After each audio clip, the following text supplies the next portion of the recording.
hecho traumatología? Me dijo, sí, pero he hecho traumatología virtual. Y le dije, ¿y sabes examinar un paciente? No. ¿Sabes leer una radiografía? No. ¿Y eres consciente de que vas a ser médico con un vacío de conocimientos que inclusive linda con la ética profesional? Porque yo no dejaría que tú me examines si nunca has examinado a un paciente. Y bueno, hidalgamente dijo que sí, que era consciente que no estaba preparada para ciertas cosas. Y eso no fue culpa de estos chicos, de esa generación en Villarreal o en otras universidades. Fue la circunstancia. Pero sí, yo soy magíster en docencia universitaria y entiendo que la virtualidad es una herramienta valiosa para seguir comunicándonos, aprendiendo. Yo mismo, aún siendo ya especialista, hago cursos virtuales, asisto a conferencias virtuales. Pero definitivamente estudiar medicina no es igual que otras carreras. Nosotros requerimos del contacto con los pacientes, con la realidad, para poder contrastar lo que aprendemos de los libros, de las revistas, escuchando al docente y sobre todo entender que el aprendizaje se basa en experiencia en la medicina, también en la evidencia. Entonces sí considero que es útil que podamos hacer clases virtuales en la noche, que ustedes estén ya después de cenar, se han bañado, han paseado a su perro, ya están listos para estudiar. Pero también es cierto que hay, como en la estadística, una campana de Gauss, ¿no?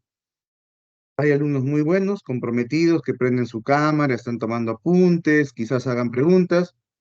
Hay la mayoría que está en cuerpo, pero no en mente acá. Está viendo el Gran Chef, o está viendo la casa de Magali, pero ha prendido el celular para decir que ha venido a la clase. Y hay los que son pues, como más inútiles que una piedra, ¿no? Y una piedra podría ser más trascendente, porque ni siquiera su cerebro está ni en la televisión ni nada, sino simplemente están divagando. No se llama campana de Gauss. La mayoría es un promedio. Muy buenos, muy malos. Depende de cada uno cómo va a ser. Y en segundo lugar, es necesario que ustedes se den cuenta que ya no son escolares, ¿no? Aquí ya no es que mi mamá, mi papá, la libreta y el profe. Aquí ustedes están estudiando cada uno para salvar su pellejo y para formarse individualmente en el tipo y calidad de médico que quiere ser. Aquí no hay competencia contra nadie. O sea, aquí nadie te va a quitar el primer puesto, la beca, la dirimencia, que yo quiero salir primero en la foto, ¿no? Aquí cada uno se forma para lograr su propio objetivo. Entonces, es importante que ustedes se vayan destetando del chip de escolar y asuman la posición de universitario y más de estudiante de medicina y más de Villarreal. Entonces, hoy día vamos a realizar la clase de trauma de tejidos sólidos, como lo han querido llamar. Sí, me parece lógico el título, pero en sí no necesariamente es lo que vamos a implementar. Vamos a aprender primeros auxilios. Porque esto no es traumatología. Traumatología lo van a llevar conmigo, en el cual sí me convierto en Mr. Jenkins. Ustedes deben haber leído, ¿no? Hay un hombre con dos personalidades. En uno es muy bonito, porque el curso pues no justifica más, ¿no? Primeros auxilios. Pero cuando ven a la traumatología sí van a sufrir en quinto año. Ahí sí van a padecer conmigo. Pero bueno, falta mucho tiempo para esa historia. Pero les reitero, como les decía a los chicos en las prácticas presenciales, esto no es traumatología, esto no es neurocirugía, eso no es cirugía general, ni siquiera es medicina, porque primeros auxilios es una responsabilidad social y es un aprendizaje comunitario. O sea, esto han debido enseñar en el colegio. A mí tampoco me lo enseñaron. Bueno, pero soy del Cusco, no había ni siquiera playa para enseñarme a salvar a un ahogado de la playa, ¿no? Pero sí me han debido enseñar Heimlich, quizás resucitación cardiopulmonar, quizás cómo reconocer los signos vitales. Aprendizajes para la vida, que es lo que hoy día se debe formar. Entonces sería ilógico que un alumno jale primeros auxilios, que sea un curso que te estrese, pues primeros auxilios, ¿no? O sea, primeros auxilios sin desmerecer se enseña en enfermería, en nutrición, en obstetricia. Entonces no es un curso complejo. A medida que van a ir avanzando, CP2, CP3, CP4, sí ya adquiere más complejidad, que ya vamos a patología, a tratamientos, a medicinas, técnicas médicas. Estos primeros auxilios. Entonces no se estresen en el concepto y en el contenido. Lo que sí quiero de esta clase, ya para acabar la introducción, es que pregunten. Porque si quieren, me graban, se van todos a ver tele y mañana ven lo que yo voy a exponer, ya les subí las diapositivas. El aprendizaje en medicina no se basa de leer diapositivas del profesor. El médico no es el que egresa con 11, el médico es el que egresa con la capacidad de resolver problemas. Entonces, no se preocupen de copiar, de tomar pantallazo. Ahí están las diapositivas. Es más, mediocre aquel que cree que solo leyendo las diapositivas del profesor merece ser médico. Ustedes tienen la oportunidad divina, tecnológica, de que tienen el mundo en sus manos. Este pequeño aparato, que el mío es básico, ¿no? Porque tampoco no soy muy tecnológico, es el universo. En el baño, en el combi, en tu cama, puedes estudiar medicina. Puedes leer la revista que salió ayer en Estados Unidos. Yo estudié en la universidad del 2000 al 2007. Por condiciones económicas, yo no tenía celular ni computadora. En mi facultad, porque yo soy de la San Antonio Abad del Cusco, había computadoras 386 IBM solo para jugar Prince of Persia. Y aún así mi generación ha trascendido. Imagínense los profesores más viejitos que van a encontrar en el camino, que estudiaron medicina cuando ni siquiera había computadora, ni siquiera había máquina de escribir, y son brillantes. Pero ustedes lo tienen ahí, con vuestros papás pagando vuestros datos, vuestra comida, vuestro pasaje, vuestra ropa, vuestros gustos, entonces no tienen excusa para ser mediocres.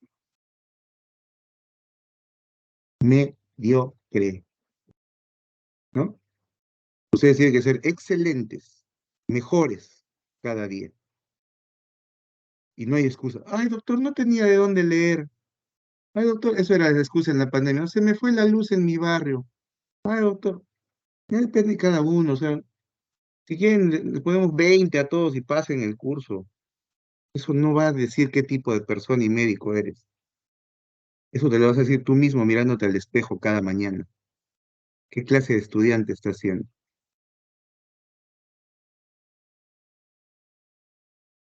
Entonces, vamos a hablar de lesiones de tejidos sólidos. Se ve delegada, ¿no? Muy bien.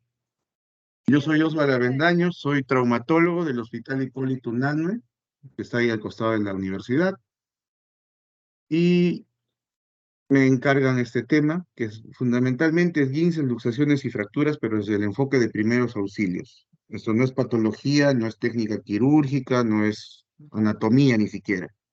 Son conceptos generales para aprender el manejo de un paciente en el cual solo tenemos nuestro cerebro y nuestras manos, porque ni siquiera es trauma prehospitalario, en que puedes tener una ambulancia, un tensiómetro, un estetoscopio, una linterna. Esto es primeros auxilios, lo que tu profesor podría hacer en el colegio, lo que tu entrenador podría hacer en la cancha de fútbol o en el gimnasio, es decir, más que un aprendizaje individual, eso debe ser una cadena de multiplicación de conocimientos.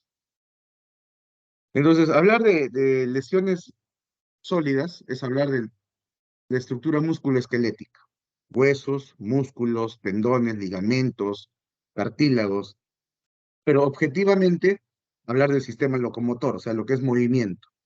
Soporte, movimiento y protección. Esas son las funciones de los órganos sólidos. Aunque realmente el músculo es blando, el ligamento es elástico y todo lo demás, el enfoque principal son las estructuras óseas. Y los huesos son una estructura rígida, pero son estructuras pasivas, es decir, no tienen movimiento propio, necesitan de lo demás, ¿no? Del músculo, del ligamento y del tendón. Pero a la vez tienen una función de contener a una estructura trascendental para la biología, que es la médula ósea, ¿no? Donde se producen sustancias, elementos, glóbulos rojos y todo lo demás. Lógico, el movimiento, y ustedes ya cuando desarrollen anatomía, con el doctor Felizardo, el doctor Moscol más adelante, que son monstruos en anatomía, realmente es gente que sabe muchísimo, para entender las distribuciones anatómicas de los huesos. Pero igual, sabemos que existe una columna vertebral, costillas, miembro superior, miembro inferior, cintura escapular, cintura pélvica, ¿no? Entonces, y los demás huesos que deben existir en cada uno. Lógicamente, estos huesos, para poder moverse, poder funcionar uno con otros, tienen que estar articulados. Y eso lo que se llama articulación. La unión de dos huesos, ¿no? Uniones rígidas, uniones semimóviles y uniones muy móviles.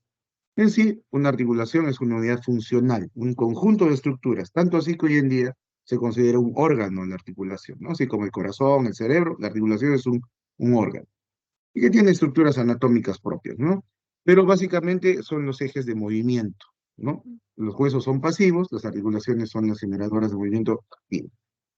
¿Pero qué necesitan? Necesitan músculos, que son estructuras contráctiles, no vamos a hablar de esa funcionabilidad en el enfoque de que nosotros tenemos perdón, voy a apagar esa vaina, una diferencia muscular, varón, mujer, adulto, anciano, digamos, nutrición, desnutrición, obesidad, cada estructura muscular es diferente, pero básicamente son estructuras de fuerza.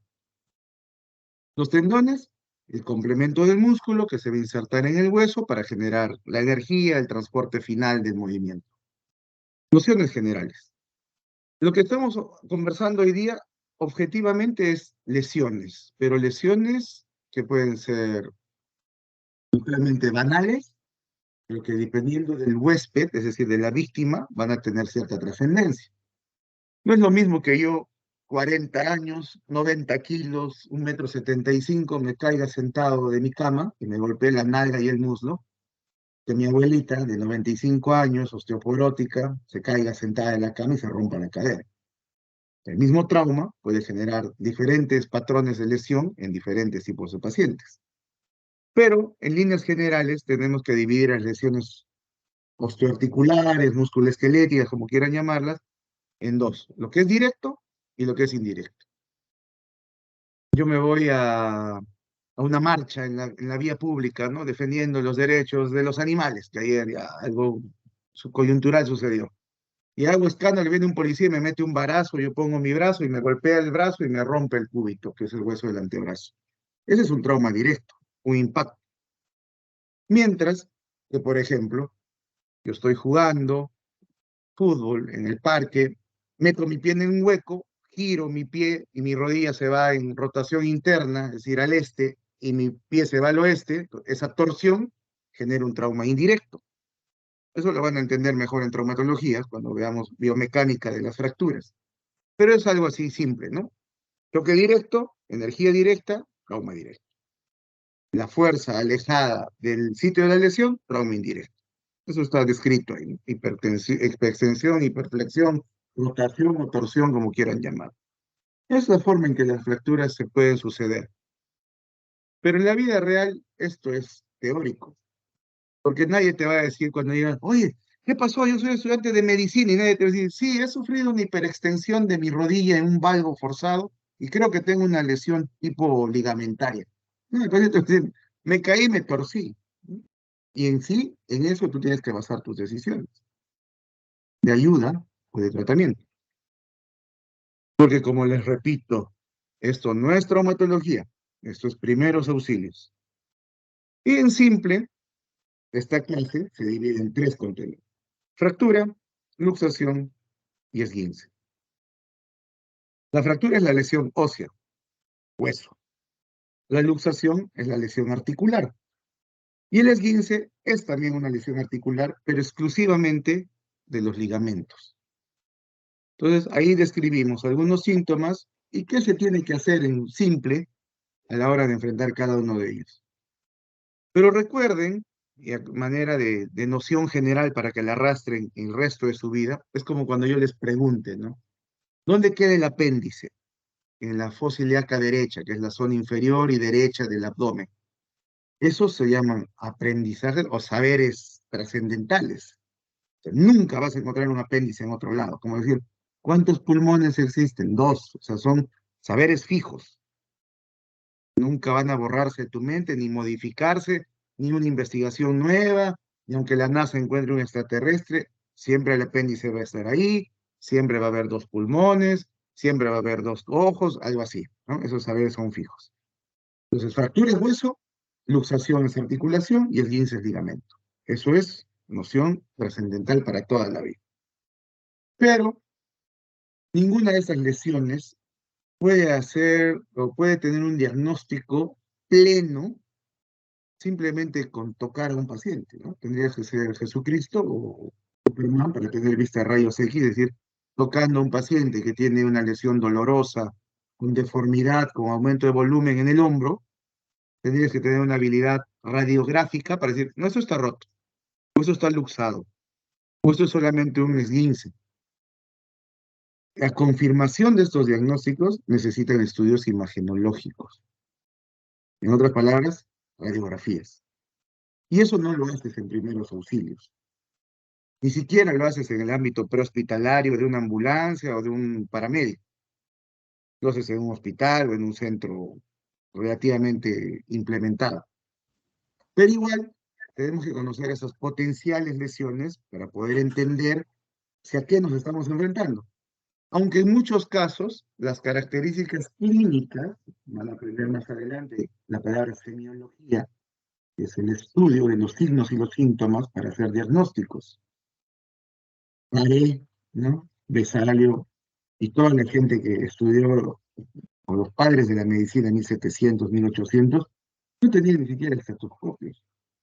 Los diagnósticos se basaban en la presencia de signos y síntomas. Lesiones en la piel, fiebre, el tiempo del dolor, las características del rostro, el color de la orina. Eso es semiología. Hoy en día ustedes representan a los pandemias que están acostumbrados a todo resolverlo, inclusive con un futuro incierto de inteligencia artificial, en el cual ya ni siquiera el médico tenga la necesidad de interpretar los exámenes y solamente hacer órdenes terapéuticas.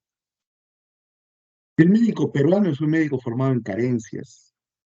En mi hospital no hay resonador, a veces no hay tomógrafo, bueno, lo básico tenemos radiografías, pero no por eso podemos decirle al paciente, no señor, como no hay resonancia, no puedo hacerle un diagnóstico.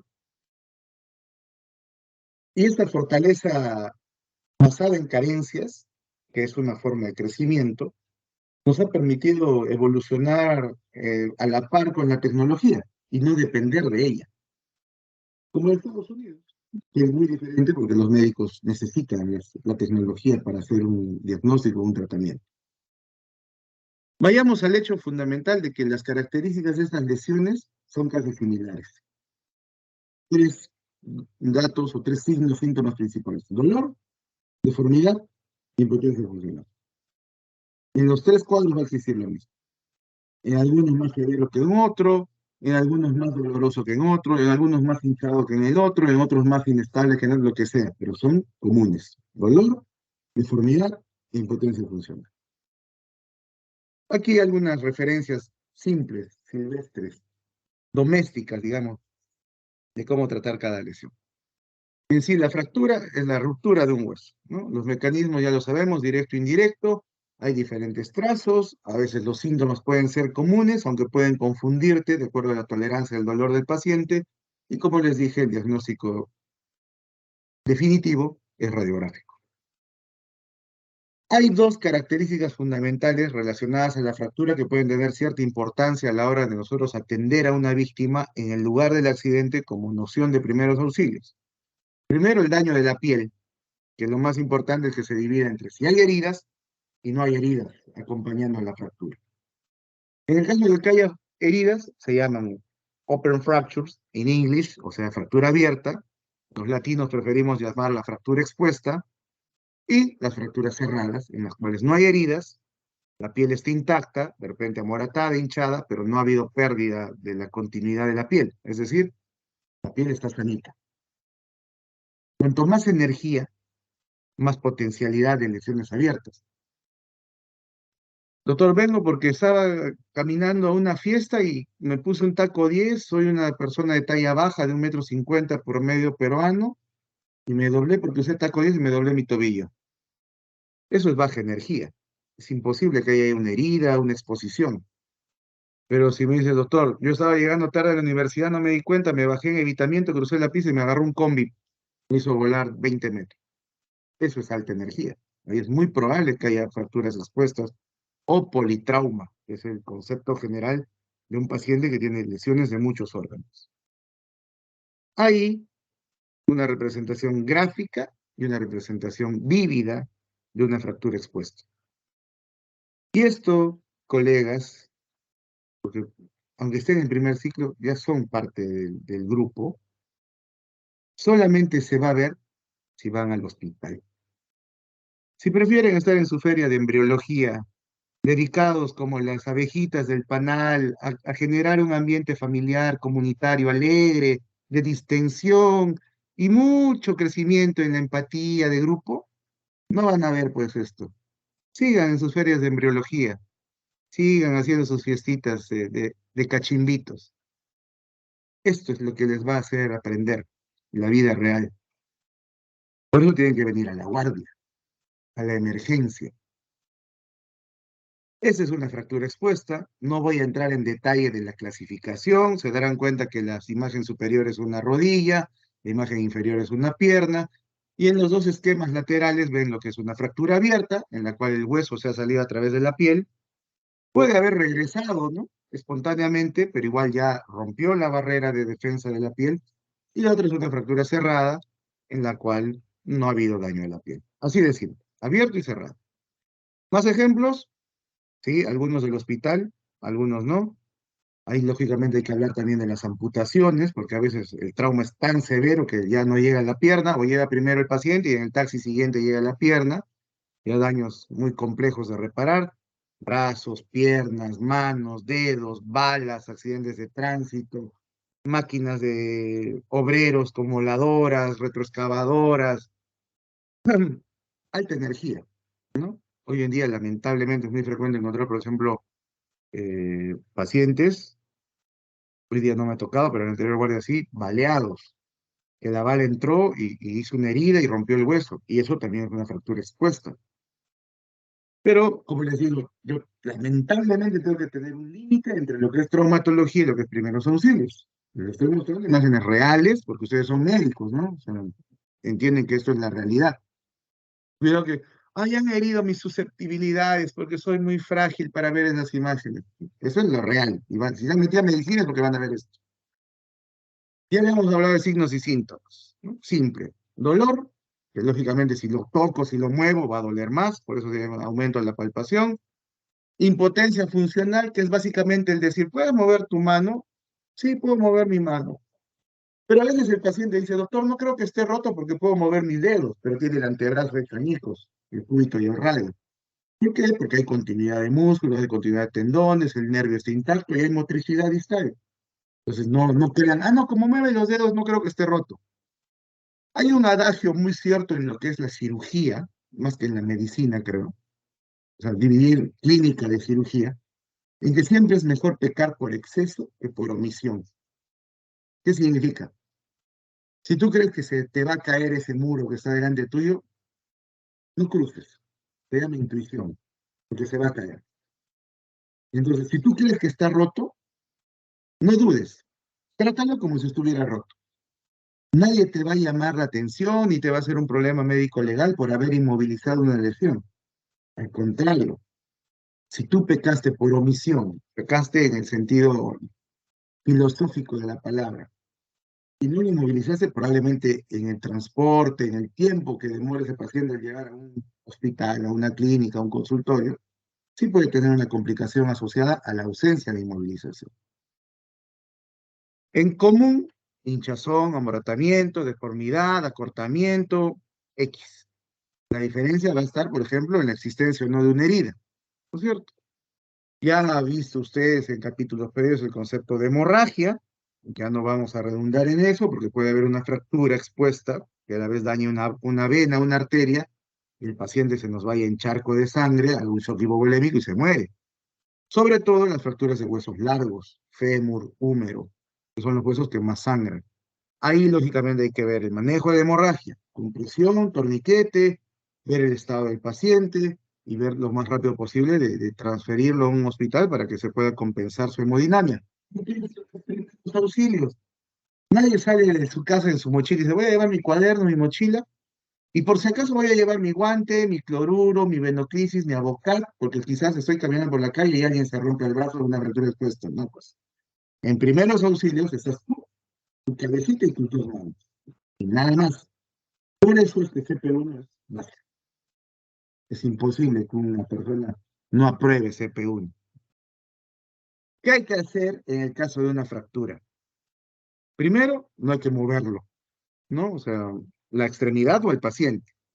Segundo, explorar, ¿no? Ya hemos dicho signos vitales, ustedes ya lo saben, frecuencia cardíaca, frecuencia respiratoria. Quizás nadie anda en su bolsillo con un termómetro, es difícil, pero al menos tocarlo, ver si está en fiebre, en hipotermia. Y lo otro, ¿no? La secundaria, que es sensación, dolor, movimiento, comparar. Esa es una gran ventaja que tenemos los traumatólogos. Bueno, muchas especialidades, pero los traumatólogos siempre hacemos vanagloria de eso, aunque cada vez es también un poquito más complejo. Siempre hay dos piernas y dos brazos para que tú compares si está deforme, la intensidad de los pulsos, la característica del movimiento, la longitud de las piernas, y eso subjetivamente te hace entender que uno está deforme, asimétrico con el otro, y probablemente el que es asimétrico sea lesionado, esté lesionado, fracturado, luxado, esguinzado, lo que tú quieras, pero está lesionado. Siempre valorar los pulsos, porque en las extremidades tenemos esa posibilidad y es muy importante por el riesgo que van a ver más adelante. En el caso que haya una herida por una potencial fractura expuesta, no hay que hacérselas ni de huesero ni de traumatólogo tratando de meter el hueso en su lugar, coger un apósito estéril, que tampoco nadie dice, me voy a ir a la farmacia a comprar mi gasa, mi compresa estéril, la voy a tener siempre en mi mochila, porque como soy estudiante de medicina de Villarreal, de repente encuentro una fractura expuesta. Un apósito estéril puede ser un pañuelo, una prenda, una toalla higiénica, algo limpio para colocar y aislar al tejido del medio ambiente. Eso es lo único que hay que hacer. En el caso de una herida, comprimir para controlar la hemorragia y aislarlo con un apósito estéril. ¿Cuál es el punto más importante que ustedes tienen que aprender? Y por eso es lo crucial de las prácticas presenciales. Inmovilizar. Y hemos hecho con los grupos que hemos podido rotar prácticas de inmovilización, talleres bastante sencillos, ¿ya? Empíricos, llamémoslo. Por ejemplo, de cómo hacer férulas con cartón. O qué otros elementos podríamos utilizar para hacer férulas, ¿no? Con un poco de ingenio. Y hemos aprendido también a hacer férulas de yeso, que no es una competencia en los primeros auxilios porque nadie dice, voy a ir a la farmacia y me voy a comprar 3 yesos y los voy a cargar todos los días en mi mochila porque de repente me encuentro una fractura y yo, como soy estudiante de medicina, voy a poner una férula en la calle. Eso no es. Si nosotros lo hemos hecho y siempre lo hemos repetido en la práctica, porque justamente es un saber que es interesante y es motivador. Pero eso lo van a aprender en traumatología. Pero lo importante, colegas, es que ustedes aprendan a inmovilizar con las cosas más caseras o básicas que pueden encontrar. Maderas, cartones, revistas, botellas, en sí, puertas. Se me ocurren mil cosas rígidas, ¿no? No voy a inmovilizar con una manguera, ¿no? Eso no sirve. Es flexible, tiene que ser rígido. Y siempre, como ven en las imágenes de estos dos caballeros, una articulación por encima, una articulación por debajo de la potencial lesión, fractura, esguince, luxación, ¿no? Brindar confort al paciente y el tercer paso, después de cubrir la herida, si existiese, e inmovilizar, es transportar, que en términos prácticos lo llamamos evacuar. O sea, rapidito a un hospital. La inmovilización ese es un principio primitivo. No sé si ustedes han visto en el Facebook. Me gustó mucho cuando lo encontré yo, que decían que la primera estrategia terapéutica de la historia fue ser traumatólogo. Porque cuando los cavernícolas se rompían las piernas, quizás peleando con los mamuts, que los cavernícolas no pelearon con los dinosaurios, ¿ah? Ojo, algunos creen eso. Los cavernícolas pelearon con los mamuts, se rompían un huesito, ¿qué hacía el otro cavernícola? Lo amarraba una pierna contra la otra y lo dejaba tirado ahí en su cama o en su lecho 3 meses y el hueso biológica y espontáneamente soldado. Traumatólogos, el principio de la inmovilización. Y hay razones, ¿no? Para inmovilizar. Primero, evitar las lesiones, estructuras vecinas, nervios, vasos. Segundo, evitar que la fractura se deforme más o se exponga en todo caso. Reducir el dolor y evitar eso, que es una respuesta adrenérgica, lo que tiene que ver con la adrenalina por el dolor, por la deformidad, por la irritación y todo lo demás. Entonces hay una fotito muy simple de cómo a una potencial lesión de la muñeca de una persona, basta que le pongas un trapo para almohadillar la piel y una revista gruesa y envolverlo con una franela, con una chalina, con una venda si tuvieses, y ya estás cumpliendo el principio básico de la inmovilización. A ver, vamos a ver si corre esto. Este acá y este acá. Entonces, bueno, hay algunas condiciones, como ustedes ven ahí, están haciendo una férula con un cartón, ¿no? Dos telas, que pueden ser un polo que he roto, una sábana que he roto ahí, no necesito hacer un vendaje completo. Lo importante es inmovilizar una articulación por encima y por debajo de la potencial lesión.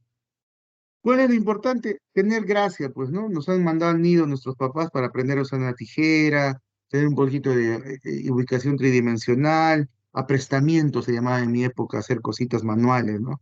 Ahora ustedes solo son computadoras, no saben hacer muchas cosas con su mano. Pero ahí tengo una lista de conceptos que ustedes deben revisar en el procedimiento de inmovilizar a un paciente. ¿Cuál es el otro aspecto trascendental? Que lógicamente las inmovilizaciones dependen de elementos que nosotros podamos tener a la mano. Vamos a escuchar. A ver, espera, creo que no le...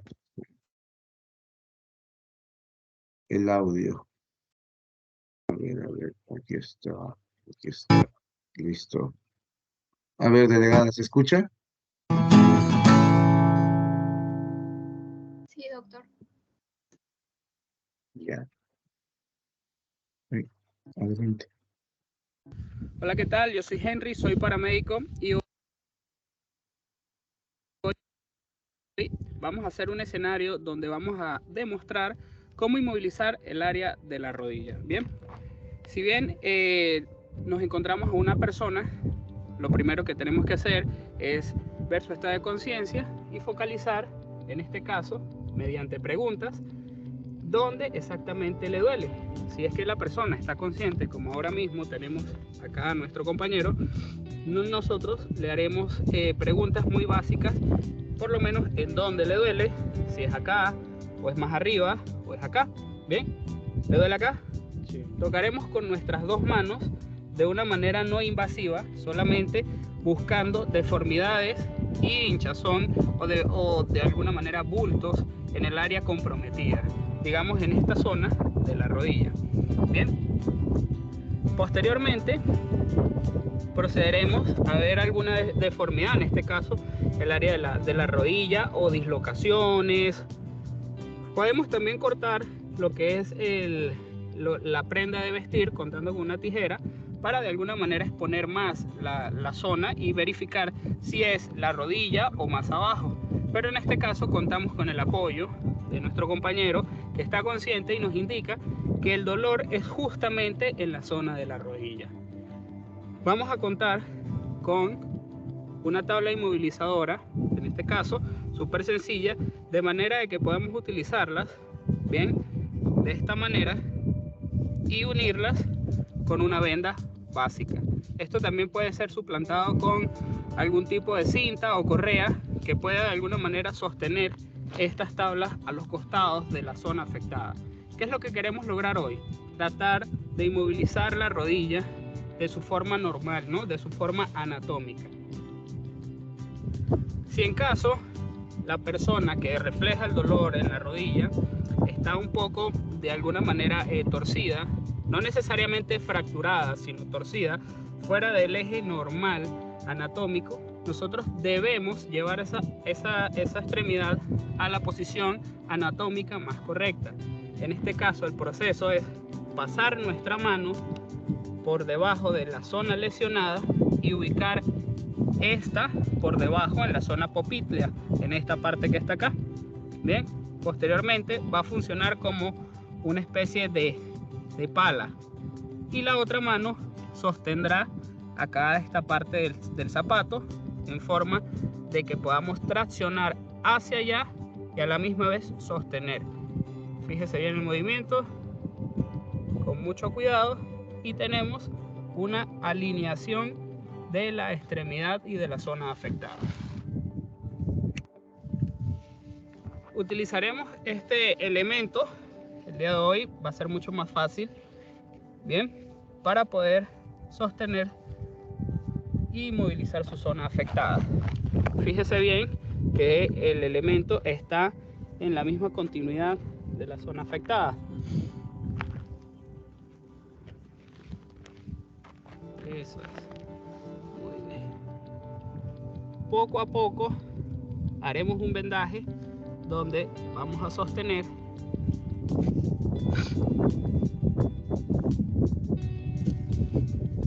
pasando por encima de la rótula y por debajo de la rótula. Bien, si en todo momento de inmovilización podemos contar con el apoyo de otra persona, no duden siempre en pedirlo. Fíjense que en este momento otra persona pudiera sostener. Entonces, cuando les piden videos para la clase del curso, es algo así, pues, no ustedes recitando frente a la cámara lo que han estudiado con el libro. La idea es que los videos que ustedes puedan preparar, en mi opinión, sean de utilidad comunitaria. Esto sirve para que ustedes aprendan y seguramente si lo ponen en un comedor popular para un montón de señoras que están ahí, van a entenderlo. Es sencillo y es didáctico. Ese es el objetivo, creo yo. Muy bien. Continuamos entonces. Acá Ya vieron el principio este. ¿Por qué es importante manejar estas potenciales fracturas que no sabemos hasta tomar una radiografía si existen o no? Porque hay complicaciones. Complicaciones en el sistema circulatorio, en el sistema nervioso, puede haber hemorragias, puede haber shock, que es el hipovolémico, por volumen, por sangrado, que es el neurogénico, por el dolor, e inclusive infecciones. Por eso hay que procurar que las fracturas cerradas no se expongan y que las abiertas estén aisladas de la contaminación, perdón, del medio ambiente. Un dato, aunque no es exclusivamente traumatológico, puede manejarlo también otras especialidades, pero por ser hueso debo mencionarlo, son las fracturas de la columna vertebral. Las vértebras son estructuras sólidas, pero de un hueso que se llama esponjoso, porque existen dos tipos de hueso, el cortical y el esponjoso. La función principal de la columna, aparte del movimiento, es la protección de la médula espinal, que es el eje de transmisión de la fuerza y la sensibilidad y el movimiento, ¿no? Entonces, hay que diferenciar las lesiones vertebrales de las lesiones que tienen compromiso medular y las que no tienen compromiso medular, ¿no? Lógicamente, también directo e indirecto. Las que tienen compromiso medular son las más peligrosas porque pueden poner, más allá del riesgo de la vida del paciente, también las secuelas funcionales que pueden dejar son bastante desagradables, bastante discapacitantes para el paciente, ¿no? Probablemente los que no tienen lesión medular tengan dolor, algunas heridas si es que ha habido mucha energía, pero el paciente en las piernas o en los brazos tiene la sensibilidad conservada. Es decir, solo tiene dolor, deformidad, impotencia funcional en la zona. Mientras que las que tienen lesión medular, lo que ustedes están viendo en esto es una resonancia magnética donde se ve que ha habido una pérdida, ¿no? La vértebra aquí está para un lado y aquí está para otro, se ha luxado la columna vertebral y está comprimiendo la médula, que es esta línea ploma que existe en esta imagen, mientras lo blanco es el líquido cefalorraquídeo. Entonces, al haber una sección, una lesión medular, va a generar signos neurológicos, pérdida de sensibilidad, hormigueo, parálisis, incluso la respiración, porque se afecta el nervio vago, control de los esfínteres, el paciente se orina, el paciente defeca, y eso indica lamentablemente que hay un compromiso neurológico. Esto es clínico. Hasta tener una imagen no lo vamos a saber, pero ese paciente amerita inmovilizarse, porque potencialmente esa lesión que no tiene compromiso medular puede convertirse en una lesión con compromiso medular. ¿Qué hay que evitar? Hay que evitar flexionar la columna del paciente. O sea, no hay que sentarlo, moverlo, girarlo. Hay que moverlo en bloque, explorarlo, lógicamente, para ver si tiene lesiones asociadas. Y siempre hay que considerar que es un todo.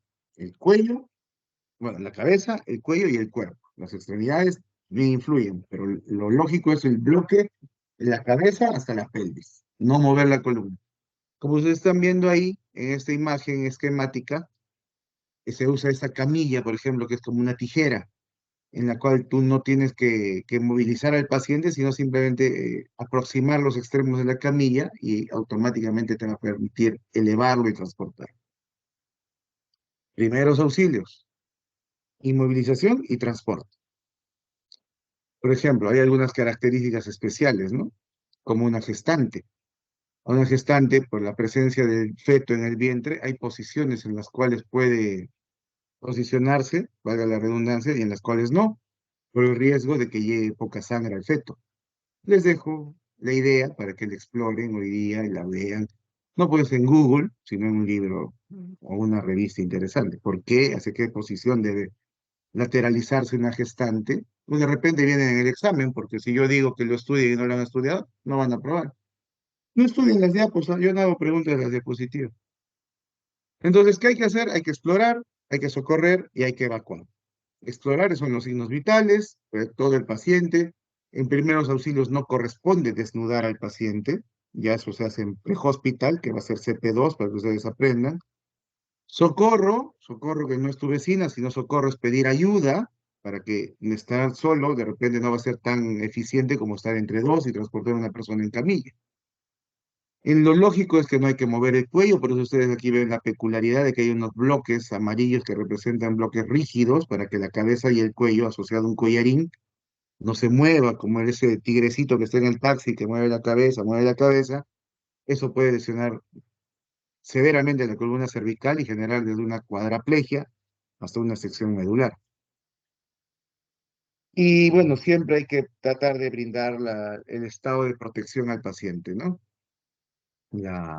El calor, la temperatura y todo ello. Aquí hay una pues, frasecita interesante que ustedes deben saber, que cuando un paciente sufre un trauma, por ejemplo, craneal, puede generar un incremento de la presión a nivel del cerebro y náuseas. Y no es que porque tenga náuseas voy a agarrar a un paciente que está procurándose no movilizar el cuello y girarlo para que vomite hacia un costado. Le seccioné la médula. Hay que lateralizarlo totalmente, ¿no? Y bueno, después hay que evacuarlo en un vehículo correcto, pues no van a meter un paciente de 200 kilos en un tico o en un mototaxi, le van a generar más daño. Y si no hubiera una camilla de tijera, que me ha tocado vivirlo en mi serum, una puerta, un par de maderas grandes, o simplemente cargarlo. Esto es primeros auxilios. Con lo que tienes a la mano tienes que ayudar. Ya para ir concluyendo, luxaciones y esguinces. Ambas son lesiones articulares, solo que unas son más complejas que la otra. La luxación es más severa que el esguince y lógicamente en la luxación hay una pérdida de la congruencia articular. ¿Qué significa? Que un hueso se salió de su lugar. Mientras que en el esguince ha habido una hipermovilidad de esa articulación en la cual, aunque no se haya salido de su lugar, ha habido un daño de los ligamentos. Por ejemplo, esto representa un esguince de tobillo, ¿no? Una inversión, que es la forma en que el pie se mete cuando estás jugando fútbol y metes mal, pisas mal y te daña el ligamento externo del tobillo. Y esta radiografía representa una luxación interfalángica proximal del segundo dedo de la mano derecha, ¿no? El hueso se salió de su lugar. Es diferente que se haya torcido, como llamamos vulgarmente, que se haya luxado o dislocado, como le llama la gente. Los síntomas de la luxación, igual. Dolor, deformidad, impotencia funcional, algunos signos que ustedes ya van a aprender en traumatología que son muy típicos. Por ejemplo, esta es una luxación del hombro, que es una de las cosas más comunes que existen. Y esta cosita de acá es el acromion, esto es la clavícula. ¿Se ve el cursor, delegada? Sí, doctor. Ya. Esa es la clavícula, ese es el acromion, este es el pectoral, y este signo de acá es lo que nosotros le llamamos la charretera. Ustedes todavía deben haber estudiado historia del Perú, don José de San Martín, un señor argentino que liberó en 1821 la independencia. Él tenía un adorno en su hombro, en su uniforme, con un adorno dorado que caía así, ¿no? En pendiente. Eso trata de los argentinos, que son descendientes de los italianos, en la medicina europea hacia Latinoamérica, implementaron este signo, esa denominación eponímica del signo de la charretera. Cosas de traumatología. Igual, hay unas características anatómicas relacionadas sobre todo a las deformidades. Estoy dictando clases, te llamo ahorita. Va. Y bueno, hay que ver en el concepto general de la lesión, que puede ser muy común, porque eso también puede simular una fractura del húmero o una fractura del hombro en general, o se debe tratar de la misma manera.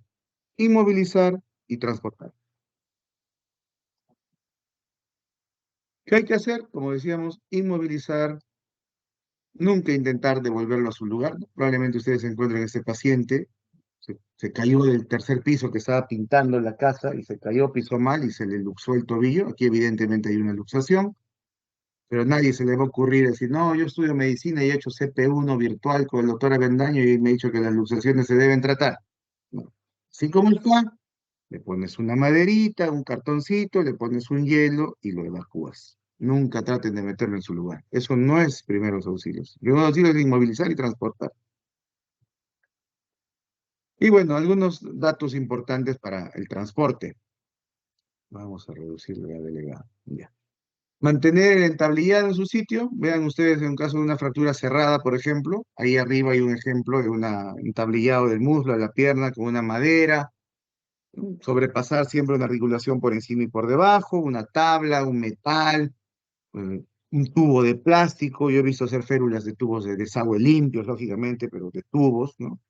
Revistas, periódicos, trapos, vendas, gasas, lo que haya para envolverlo, sin tratar de comprimir como un torniquete, ¿no? La idea es que al menos haya 3 puntos de contacto, no solo dos. Con 3 se podría considerar estable. Y esas son fracturas expuestas de nuestro hospital, son fotografías propias de nosotros, del Hospital Hipólito Unanue. Esto de acá es un fémur que se salió de su pierna, es un tobillo que se luxó, ese es el pie, esa es la tibia distal, es una fractura expuesta de tibia de tercio medio. Entonces, en este caso ya hemos dicho, una gasa, no hay que estar lavando nada. Primeros auxilios, gasa limpia, apósito limpio, pañuelo, tela, lo que tú tengas, no lo trates de meter a su lugar, déjalo ahí quietito, trata de ponerle un par de maderitas, una tablita, un cartón.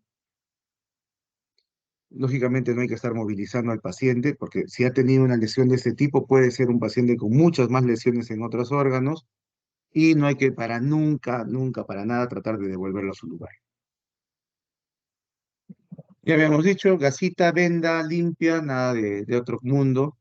No, tampoco nos vamos a ponerle alcohol, yodo, jabón, nada. Primeros auxilios, cubrir y transportar a un hospital. Y en lo que es inmovilización, es importante que ustedes entiendan los principios de traslado, ¿no es cierto? Esto que ven acá, por ejemplo, es una técnica que se llama Belpo, es una pañoleta ancha, que podría ser una bufanda de una mujer, una chalina, bueno, aunque hoy en día hay que ser inclusivo, puede ser una bufanda de un hombre, ¿ya? Y con un cabestrillo, que es otra pañoleta, una tela que va del cuello hacia el brazo, tratando de suspender y mantener fijo el codo en flexión y el hombro apoyado al pecho o el brazo apoyado al pecho. Y de esa manera, una lesión del antebrazo, del codo, del hombro podría considerarse inmovilizada. Habíamos dicho que tenemos que usar lo que tengamos a la mano, pero lógicamente hay que tener criterio a la hora de la inmovilización. ¿No? Diferentes formas de hacer inmovilizaciones. Esta de aquí me parece muy interesante y muy lógica si yo estoy en un lugar donde no tengo acceso a nada, como podría ser una comunidad o en mi serum, en la selva, en la sierra, donde prácticamente eres tú y Dios, prácticamente solos. Yo tengo una potencial fractura del fémur derecho, o del muslo o la pierna derecha, el tutor natural va a ser la pierna izquierda. Entonces, lo inmovilizo uno contra el otro. Aquí el otro esquema, cómo se hace la pañoleta de Belpo, un triángulo, por encima, por debajo del brazo, y se amarra detrás del cuello. Para eso no hay que tener, pues, 18 en el examen de admisión de Villarreal para hacer estas cositas, ¿no? Por eso les digo que primeros auxilios es una cosa muy elemental. Lo importante es trasladarlo pronto. Pero también a veces no es bueno metérselas de héroe, ¿no? De Avenger y meterse a salvar al paciente cuando el carro va a explotar. Primero ustedes, después la víctima. Pero si también ven que la víctima está en riesgo de que el carro está a punto de caerse en un abismo, de repente hay que hacer un esfuerzo humano y tratar de rescatarlo. Pero primero tienen que cuidarse ustedes y después la víctima. Hay algunas imágenes de cómo se puede transportar cuando uno está solo, lo pongo en una tela, en una manta, y lo arrastro, o lo arrastro de su ropa. Y si somos tres, y por ejemplo es un niño, y queremos hacer un transporte en bloque, lo cargamos así como en silla, que se llama esto, ¿no? Cada uno cuida una posición del cuerpo tratando de ser homogéneos en el movimiento. Y si esta víctima es solamente una lesión muy leve, lo cargamos en sillita, lo cargamos al hombro, lo cargamos a la espalda, lo cargamos literalmente, si él puede flexionar las piernas en la espalda, y lo cargamos entre dos. Transporte, evacuación. Y lógicamente, si nos lo permite, podemos utilizar un mecanismo accesorio como una silla o nosotros mismos para adaptarnos a que el paciente flote o no pise en caso de una lesión de las extremidades inferiores. Eso es primeros auxilios, inmovilización en trauma musculoesquelético osteoarticular. Hay una frase que quiero dejarles porque ustedes están aprendiendo a hacer primeros auxilios. La misión del socorrista no es curar. Ustedes no son el rol de médico al hacer primeros auxilios. Son un auxilio. La misión es garantizar que la persona llegue en las mejores condiciones y lo más rápido posible a un centro médico. De eso se trata. Listo, se acabó la clase. A ver, delegada, dame un apellido, a la que más odies.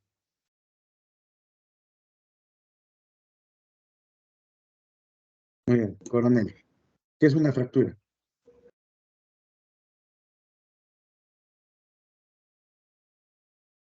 No te escucho, tu micro está apagado. Comandante, coronel, no ¿Puedes sé. escuchar? Doctor, ¿me Ahora sí, escucha? y ahora sí. ¿Qué es una Ya, fractura? listo. Ya bueno, la fractura sería la rotura de un hueso como lo explicó, ¿no? En su diapositiva. Ya, muy bien.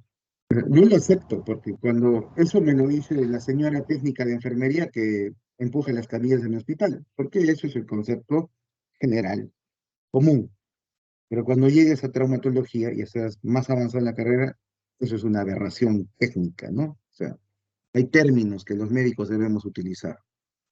A ver, Vargas, Tinoco, ¿qué es una luxación?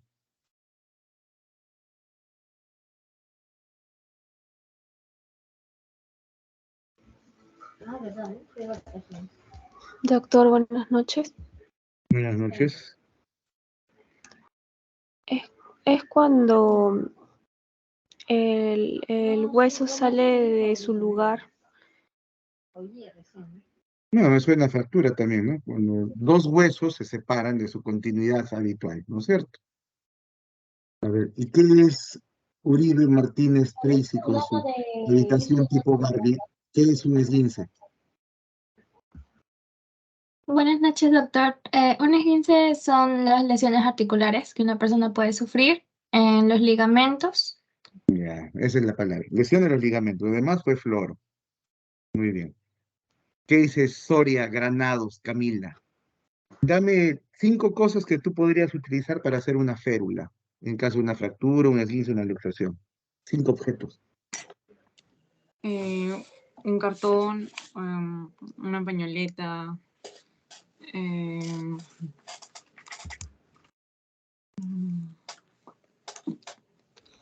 una sábana, sí. Eso de la sábana es interesante y no lo he mencionado porque hay un tema que se me pasó por ahí, que es el trauma de la pelvis, ¿no? Ustedes saben, la pelvis es el hueso de la cintura prácticamente. Ahí es una de las lesiones más letales probablemente cuando se sucede en alta energía, en un politraumatizado, porque sangra la pelvis. Y hay una forma de fijarla, inmovilizarla con la hamaca, ¿no? Que se llama el signo, una sábana que se utiliza para amarrar literalmente la pelvis y mantener una estabilidad de ese anillo que está fracturado para que el paciente pueda movilizarse. Lo que yo les estoy preguntando, chicos, colegas, son cosas muy elementales, por eso les digo, este curso no debe generarles mayor estrés, ustedes para estresados.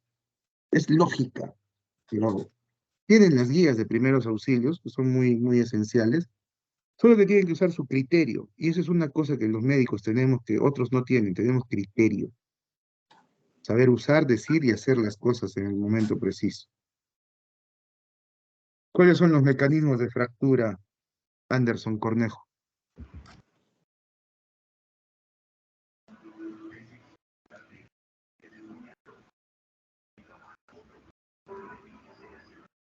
Dos palabritas. Ya, doctor, la fractura expuesta y la No, esos cerrada. son los tipos son esos. Los tipos. Ya, está bien. Cerrada y abierta, ya. Pero los mecanismos que dice Ramírez, Pascasio, Isbeth Mariel. Vamos a subir los juegos más simples. Ahí está María Fernanda Magaño con su hermanito, el modelo del video. ¿No? ¿Qué dice Mariela Ramírez Pascasio? ¿Cuáles son los mecanismos de fractura? Uy, se fue, justo se fue. Se la apagó. Nuria Olenka Fernández está en un sauna, creo, porque la veo borrosa.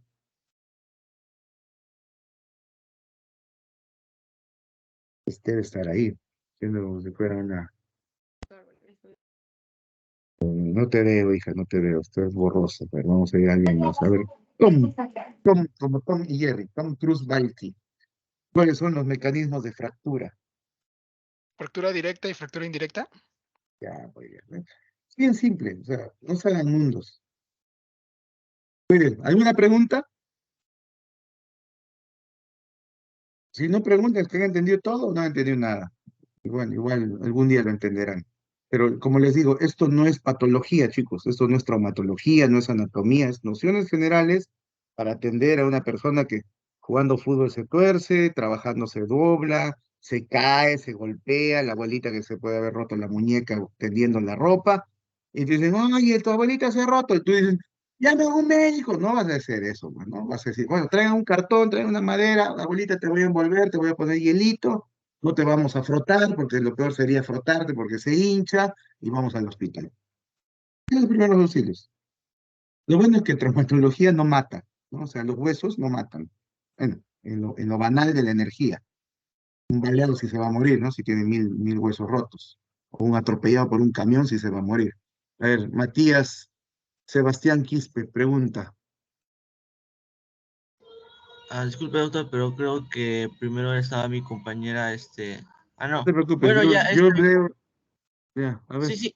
Ok, no hay problema, tengo una duda, con respecto a las imágenes que usted mostró de las algunas fracturas, tenía el hueso expuesto. En ese caso, habría prácticamente un desgarro de tejido blando también acompañado.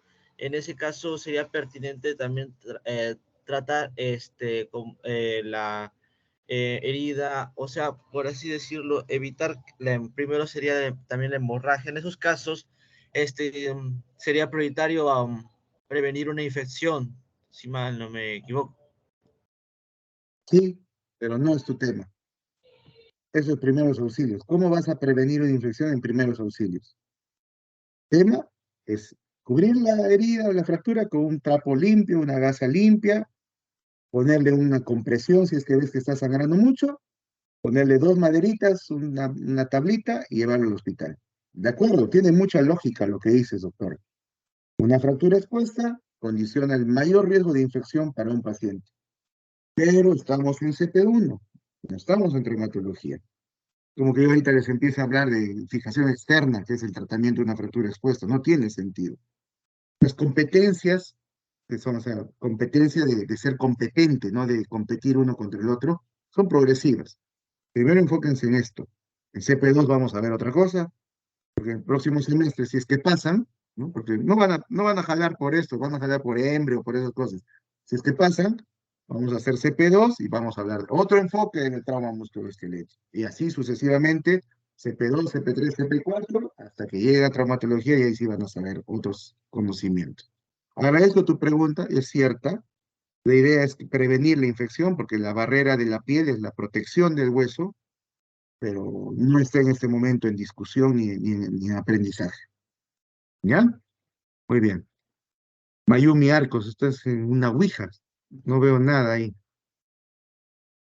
Mejor no veas prender tu cámara. ¿Quién más tenía una pregunta, creo ahí? Doctor, buenas Liliana, creo que... noches. A ver.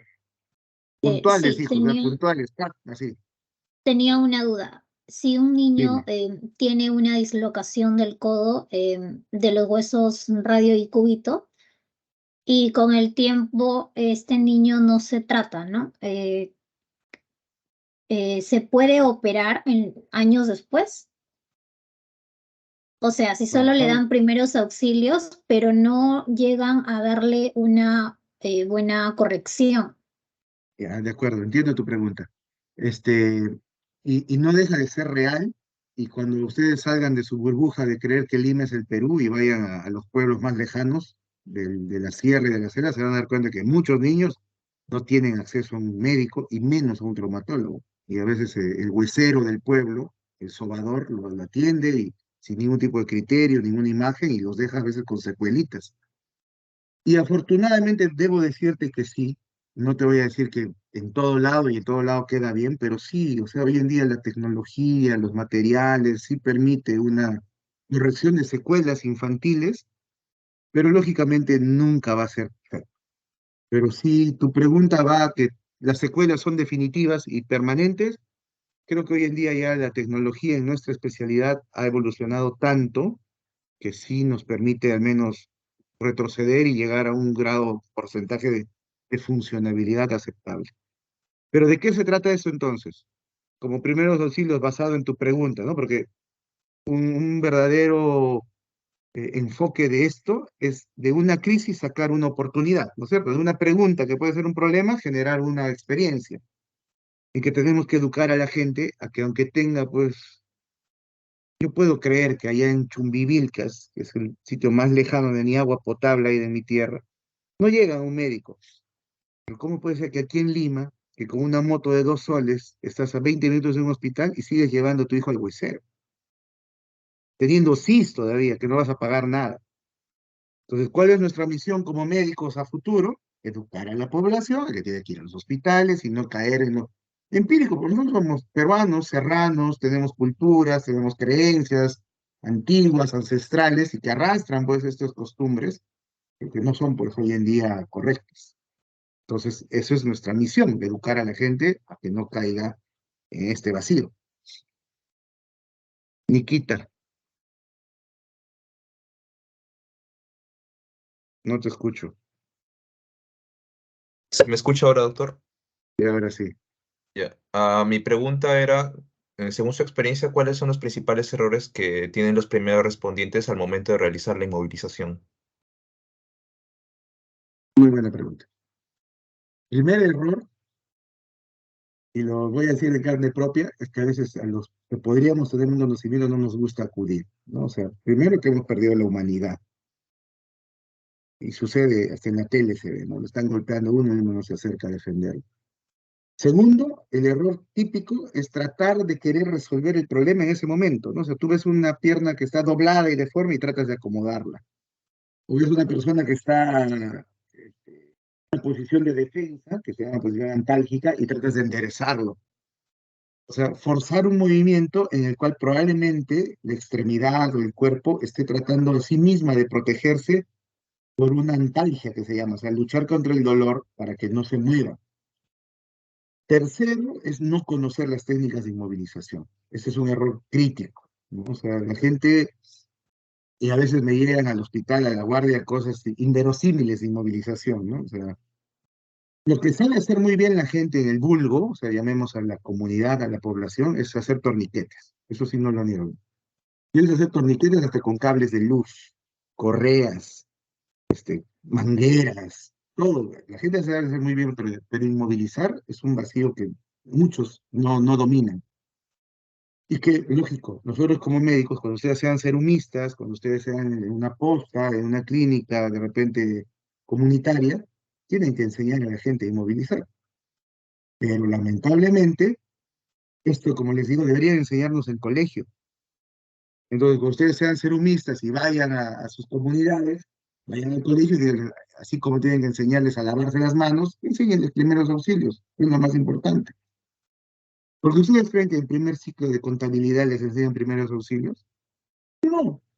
Pero ustedes creen que en una cena de contabilidad no se va a atorar un gordo ahí por comer rápido. ¿Quién lo va a salvar? ¿No es cierto? Todos tienen que saber primeros auxilios. Entonces no puede ser que primeros auxilios se dicten en medicina solamente. Siguiente pregunta. Siguiente pregunta. Ya para ir a dormir, porque yo tengo que dormir temprano, yo duermo 8 horas. Ustedes son estudiantes, yo ya fui. Nadie más. Veo una manito ahí levantada, no sé cómo lo ubico. A ver, ¿quién dice? Eric Anderson Arámbulo. O ya se fue. Muy bien. Delegada. Me alegra al menos que más del 50% ya está con la cámara prendida. Espero haber captado vuestra atención. Y como les digo, esto recién comienza, chicos. No saben los monstruos que se vienen más adelante en contenidos, en profesores. Tú vas a decir después cómo ir a jugar pichanga con mis amigos. Después te vas a ir contra el Barça, contra el Real Madrid. Pero todo es cuestión de que se hagan una rutina de estudio y una conciencia de que ya no son niños de colegio, sino son estudiantes de medicina. Hay que soñar lejos, soñar grande. El que deja de soñar ya se estancó.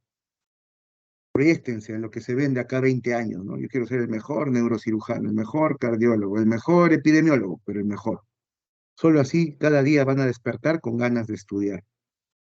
No estudien para que papá, mamá estén contentos y orgullosos, vaya por fin un médico en la familia. Y mucho menos estudien medicina para creer que van a tener plata, porque se equivocan.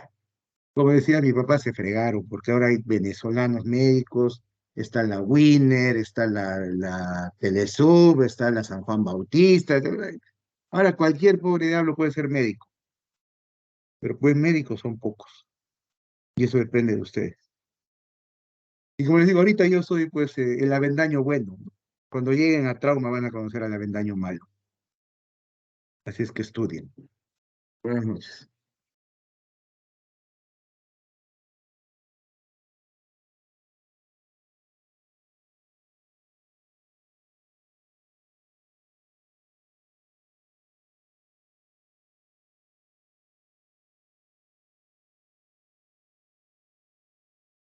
Buenas noches, doctor. Gracias.